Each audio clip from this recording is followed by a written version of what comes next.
ఈ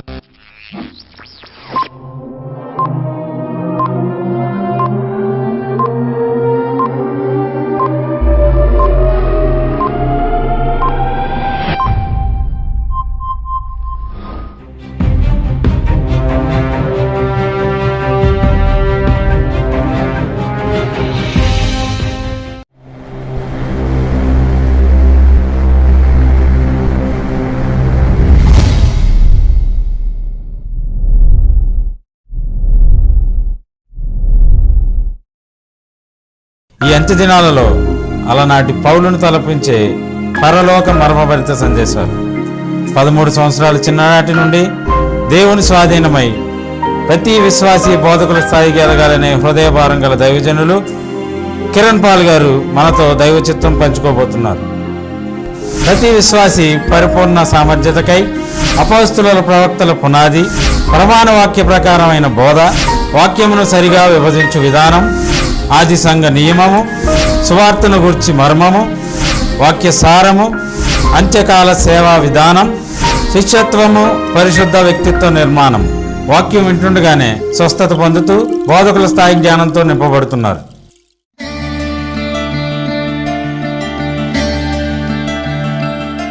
క్రీస్తునందు నా సాటి దేవుని కుటుంబ ప్రజలైన మీ అందరికీ ప్రభువు పేరిట సమాధానం కలుగునుగాక.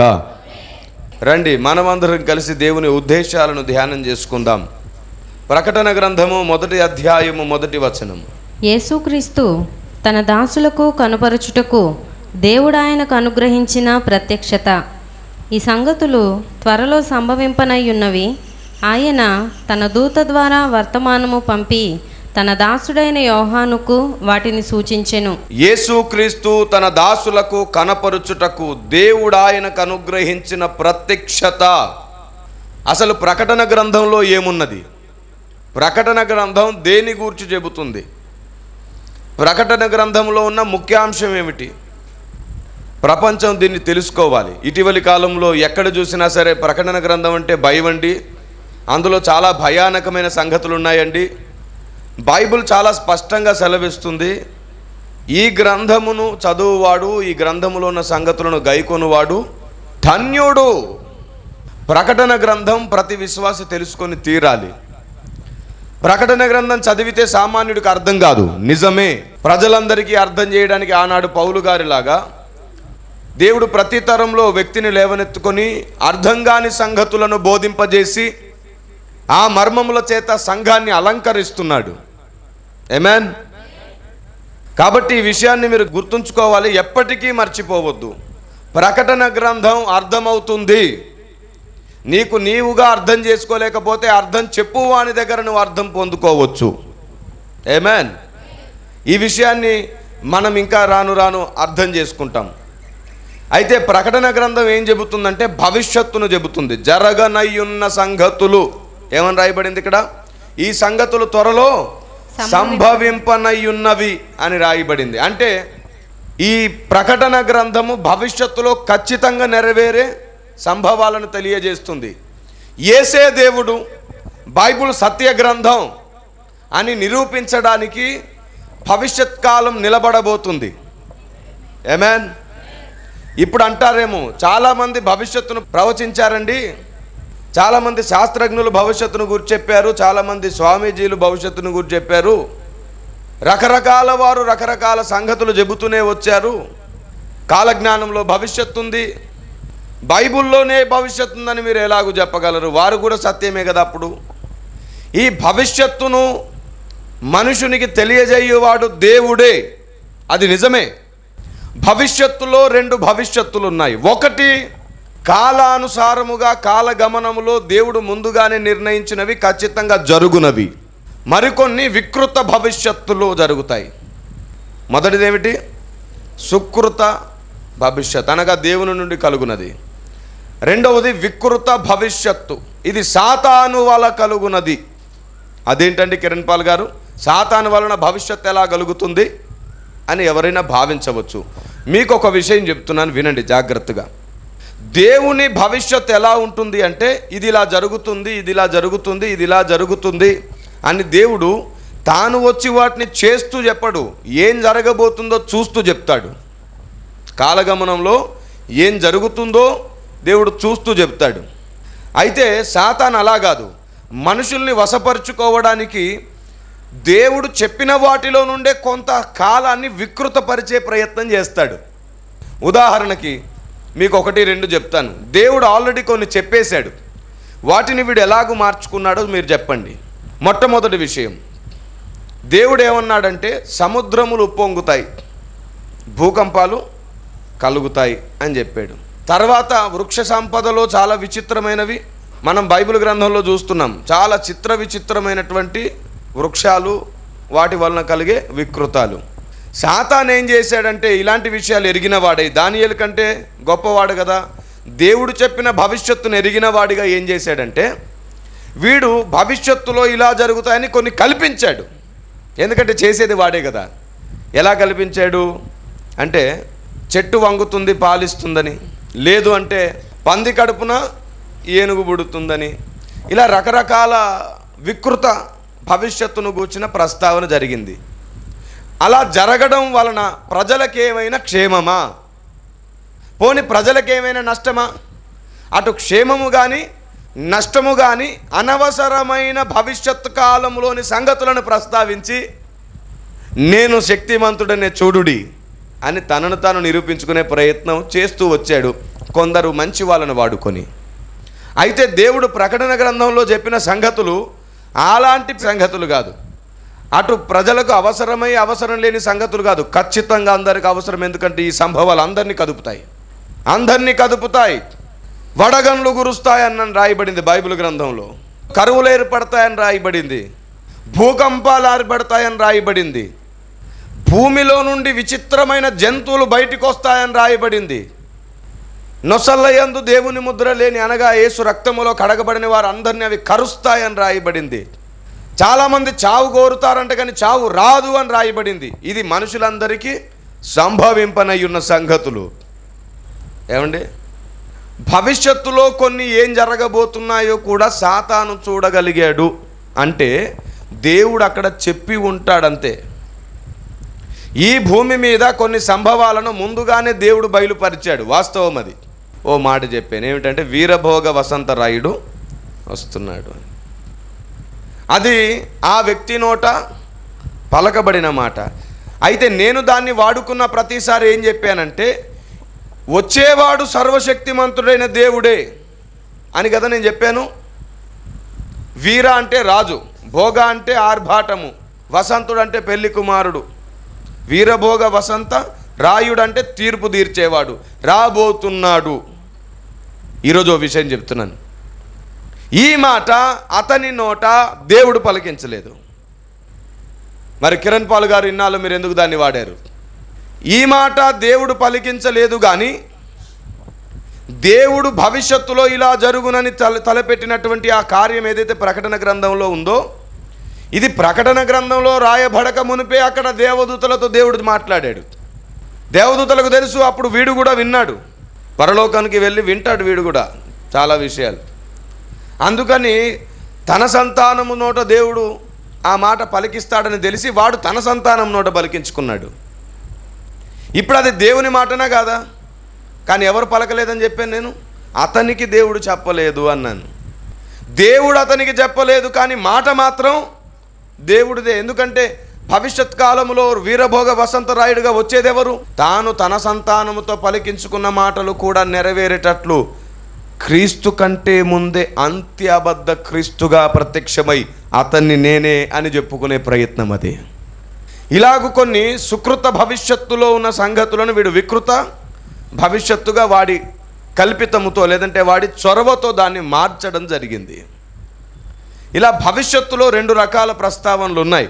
ఒకటి దేవుడు చెప్పినవి అనుకున్నవి జరుగుతూ ఉంటాయి, రెండవది వీడికి తెలిసిన ఆ భవిష్యత్తులో వీడు ఆ భవిష్యత్తులోనే ఇంకొక దాన్ని కల్పించి నేను కూడా భవిష్యత్తును చెప్తున్నానంటే నేను దేవుణ్ణే అని నిరూపించుకునే ప్రయత్నం చేస్తూ ఉంటాడు.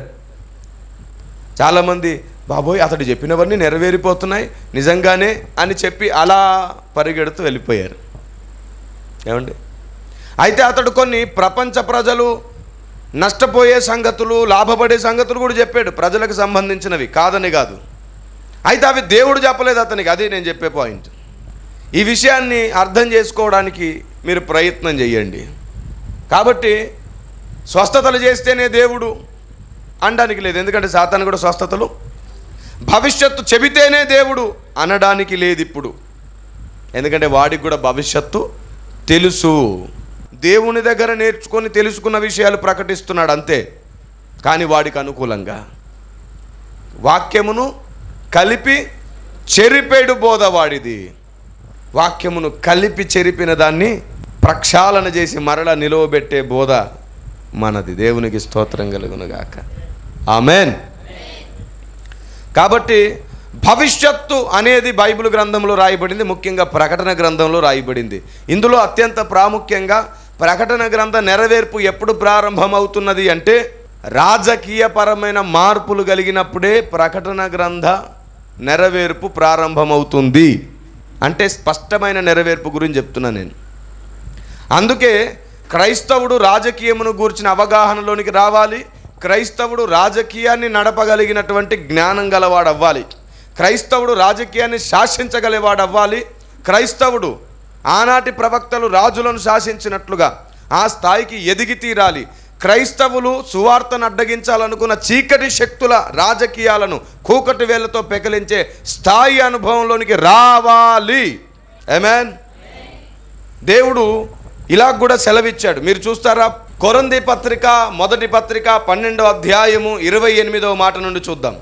మరియు దేవుడు సంఘములో మొదట కొందరిని అపోస్తులుగాను, పిమ్మట కొందరిని ప్రవక్తలుగాను, పిమ్మట కొందరిని బోధకులుగాను, అటు పిమ్మట కొందరిని అద్భుతములు చేయువారిని గాను, తరువాత కొందరిని స్వస్థపరుచు కృపావరములు గలవారిని గాను, కొందరిని ఉపకారములు చేయువారిని గాను, కొందరిని ప్రభుత్వములు చేయువారిని గాను, కొందరిని నానా భాషలు మాట్లాడువారిగాను నియమించెను. దేవునికి మహిమ కలుగునుగాక.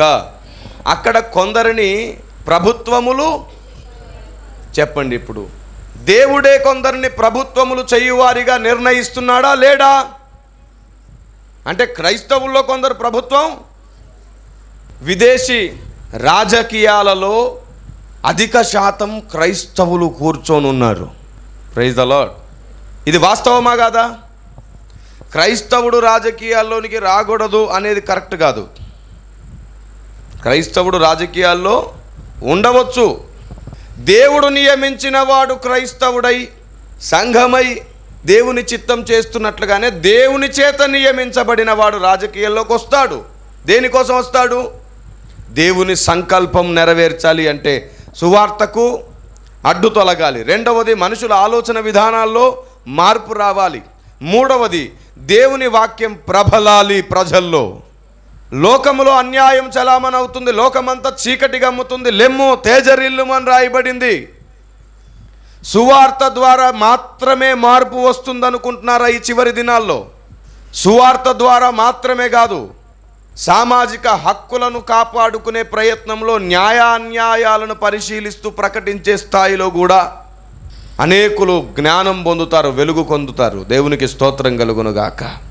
హల్లెలూయా. అయితే ఇప్పుడు నా మాట తప్పు పడతారేమో, సువార్త వలన రాదా అయితే వెలుగు అని. నేను ఆ మాట అనలేదే. సువార్త వలన మాత్రమే అని అనుకోకండి అని అన్నాను. అందుకే దేవుడు కొందరిని ప్రభుత్వములు చేయువారినిగా నియమించాడు. అవును, ఇదంతా ఎందుకు నియమించాడు? ఆ అధ్యాయంలో ఆయన శరీరం ఒక్కటవ్వడానికని రాయబడింది. దేవునికి స్తోత్రం కలుగునుగాక. అంటే సంఘ శరీరం ఒకటవ్వడానికి ఆయన సువార్తకుల్ని, అపోస్తకుల్ని, బోధకుల్ని, నాయకుల్ని, ప్రవక్తల్ని, కొందరిని ప్రభుత్వాలు చేయవారిని కూడా నియమించాడనే కదా అర్థం.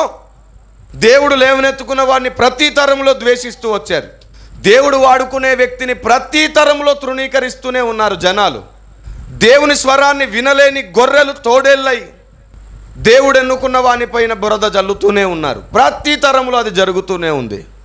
గుర్తుపట్టిన వారిని కూడా గుర్తుపట్టని వారు వెనక్కి లాగేస్తుంటే వీరు పిరికి పందలై వెనక్కి వెళ్తుంటారు.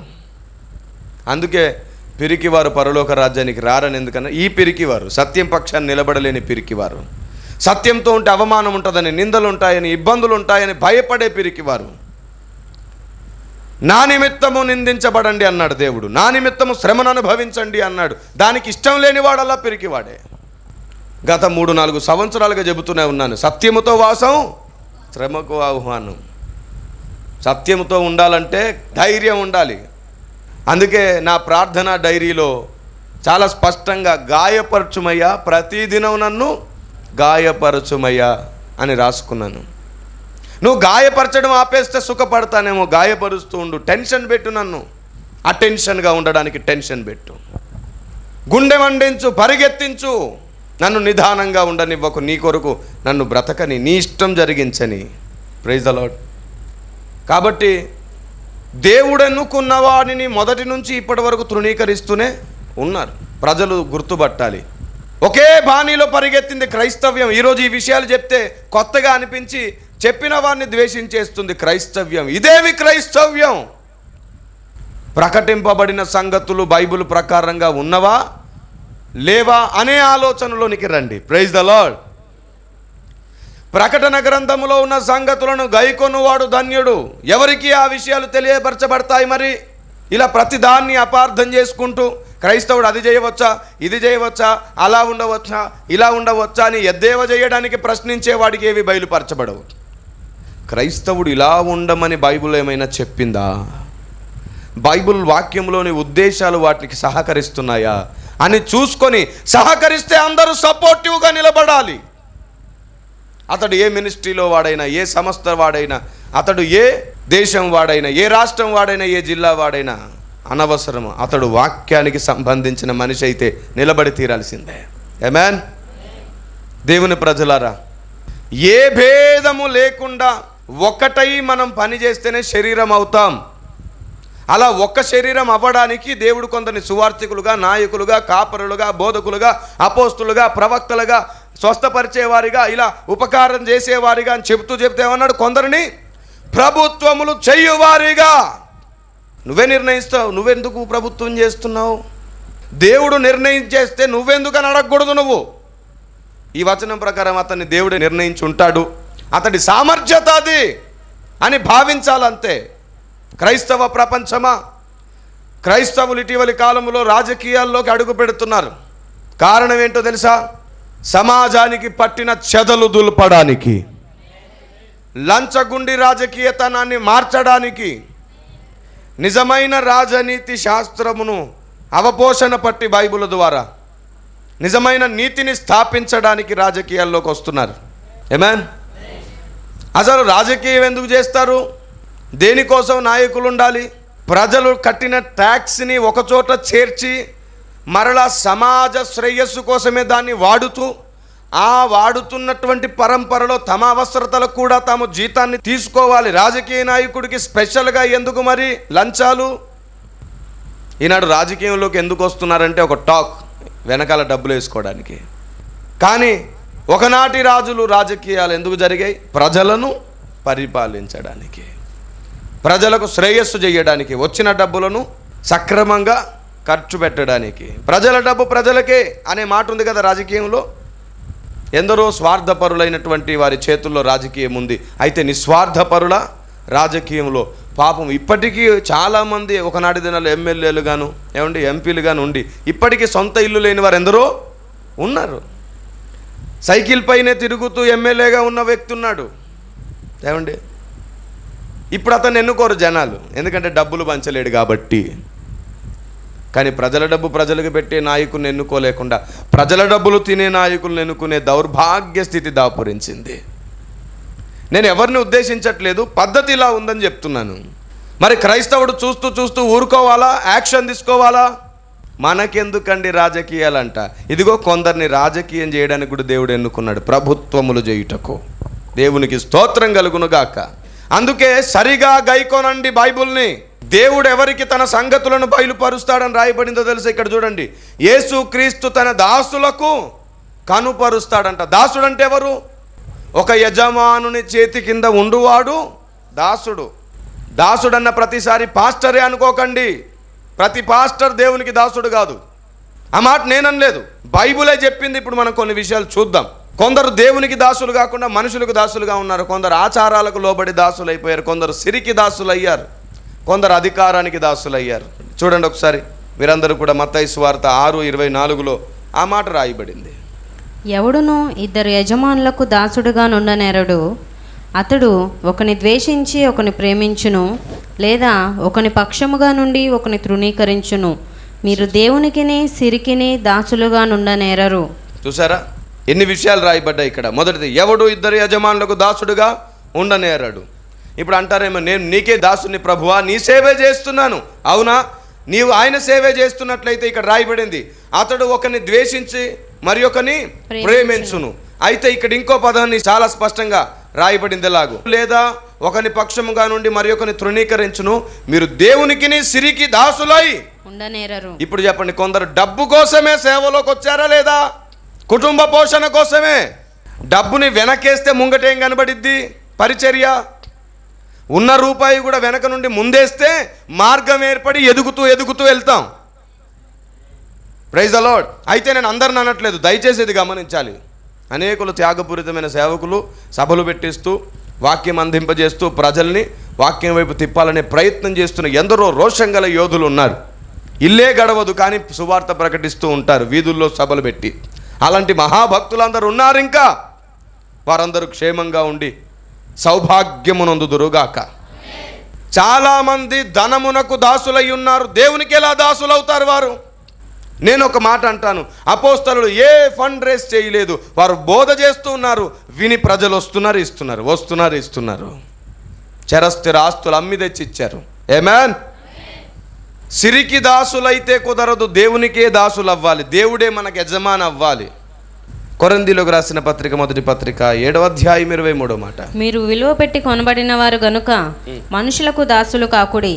సహోదరులారా, ప్రతి మనుష్యుడును ఏ స్థితిలో పిలువబడినో ఆ స్థితిలోనే దేవునితో సహవాసము కలిగి ఉండవలెను. దేవునికి స్తోత్రం. మీరు విలువ పెట్టి కొనబడిన వారు గనుక మనుషులకు దాసులు.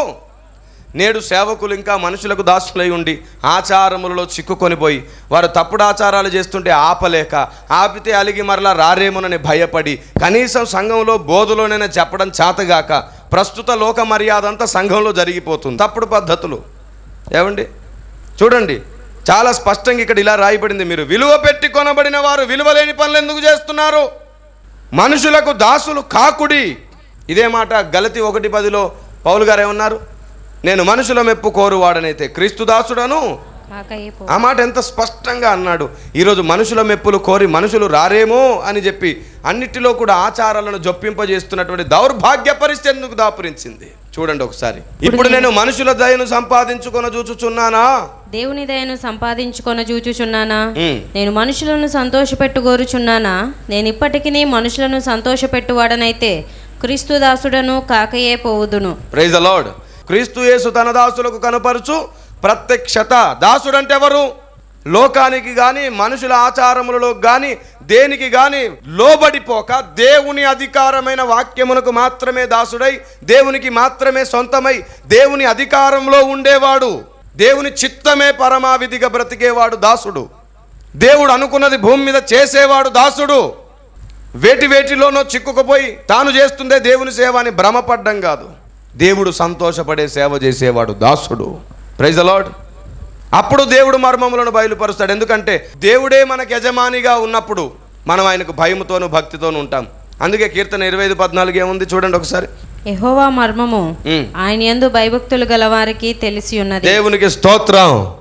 ఆయన యజమాని అయితే నువ్వు ఖచ్చితంగా భయముతో భక్తితో ఉంటావు. ఎందుకంటే బానిసలుగా దాసులుగా ఉన్న వ్యక్తులకు ఏ అధికారాలు ఉండవు, యజమానిదే సర్వాధికారం.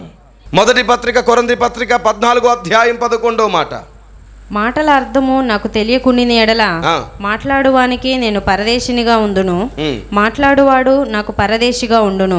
మీరు ఆత్మ సంబంధమైన వరముల విషయమై ఆసక్తి గలవారు గనుక సంఘమునకు క్షేమాభివృద్ధి కలుగు నిమిత్తము అవి మీకు విస్తరించునట్లు ప్రయత్నము చేయుడి. కాబట్టి మీకు మీరుగా ఏది నేర్చుకోలేనప్పుడు నేర్పించేవారు కావాలి.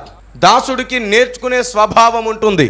కాబట్టి ఈరోజు 2 ప్రాముఖ్యమైన విషయాలు నేను మీతో చెప్తున్నాను. దాసులై ఉండగోరితే దేవునికి దేవుని నియమానికి దాసులై ఉండండి.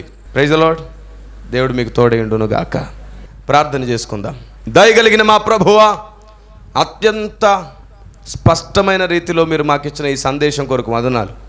నిన్న నేడు ఏకరీతిగా ఉన్న దేవుడవు నీవు, మారలేదు, మరవలేదు. మేము కూడా నీ పద్ధతిలోనికి నీ అనుభవంలోనికి ఎక్కి రావడానికి మాకు నేర్పండి. మోషే భూమిపైన నీవిచ్చినవే స్థాపించాడు కానీ తనకు తానుగా ఏది స్థాపించలేదు. ఈ లోక మర్యాదన అన్నాడు సీనాయి కొండ దగ్గర ఐగుప్తు పద్ధతిని వెంబడించిన వారు అందరూ నీ పక్షముగా లేకుండా పోయారు. యెహోవా పక్షమునున్న వారు ఇటు రండి అని పిలిచావు. ఈ సందేశంలో నీ పిల్లలు వారి దీపం మారిపోకముందే నీ పక్షమే నిలుచుండి నీ చిత్తము మోషేకు ఆనుకొని జరిగింతురుగాక. మహిమ ఘనత ప్రభావాలు మీరు పొందుకోండి తండ్రి. యేసునామములో ప్రార్థన చేస్తున్నాము తండ్రి. ఆమేన్. May god bless you. దేవుడు మీకు తోడేండును గాక. సర్వ సత్యమేవ జయతి. ఆమేన్. God bless you. క్రీస్తునందు నా సాటి దేవుని కుటుంబ ప్రజలారా, ప్రభు పేరిట మీ అందరికీ సమాధానం కలుగును గాక. ఇప్పుడు మీ అందరికీ శుభవార్త. గుడివాడ బేతవోల్ వాటర్ ట్యాంక్ పక్క వీధిలో ఉన్నటువంటి WCM చర్చ్లో మీ అందరి కోసం ఉదయకాలపు ఆరాధన ప్రారంభించడం జరిగింది. ప్రతి ఆదివారం ఉదయం 7 గంటల నుంచి 9 గంటల వరకు మొదటి ఆరాధన, ఉదయం 9:30 నుండి 12:30 గంటల వరకు రెండవ ఆరాధన, సాయంత్రం 6 గంటల నుండి 8:30 గంటల వరకు తమిర్షి గ్రామంలో మూడవ ఆరాధన జరుగుతుంది. అద్భుతమైన స్తుతి ఆరాధన, వాక్య ధ్యానము, ప్రభు శరీరము రక్తము తిని త్రాగే అనుభవంలోనికి, దేవుని నియమంలో సాగిపోయే అద్భుతమైన ఘట్టంలోనికి మిమ్మల్ని ఆహ్వానిస్తున్నాను. అత్యంత త్వరలో మా హిందీ ఆరాధన, ఇంగ్లీష్ ఆరాధనలు కూడా ప్రారంభించబడబోతున్నాయి. ప్రార్థన చేయండి, పాల్గొనండి. వాక్యం లేక ఇబ్బంది పడుతున్న వారులారా, ఏ మందిరానికి వెళ్ళలేక ఇబ్బంది పడుతున్న వారులారా, మీకు స్వాగతం. దేవుడు మీ అందరికీ తోడయ్యుండును గాక. God bless you.